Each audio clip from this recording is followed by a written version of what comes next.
আজ রবিবার, আর এখন বাজে সন্ধে 7:30। আমি আমার সৌরিনাকে খাইয়ে রেডি করে দিয়েছি। ও আমার মা বাবার কাছেই আছে, আমার বাড়িতেই আছে। কিন্তু তার ফাঁকে আমি, মাম্মাম আর তোমাদের দাদা রেডি হয়ে গেছি।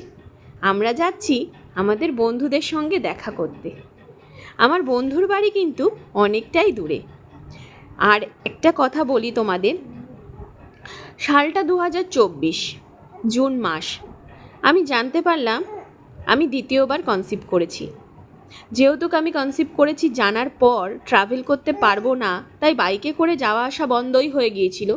সেই কারণে এই বন্ধুদের সঙ্গে আমার আর দেখা করতে যাওয়া হয়নি।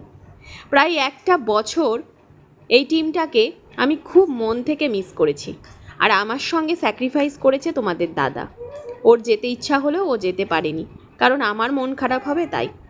কিন্তু আজ এত আনন্দ হচ্ছে যে তাদের সঙ্গে দেখা করতে যাব, আবার সেই আগের মতন সেই দিনটা চলে আসলো, এটা ভেবেই না খুব খুব ভালো লাগছে। চলে এসেছি, সবার সঙ্গে দেখাও হয়ে গেছে। আর পরিচয় করিয়ে দিই, এনারাই আমাদের বন্ধু।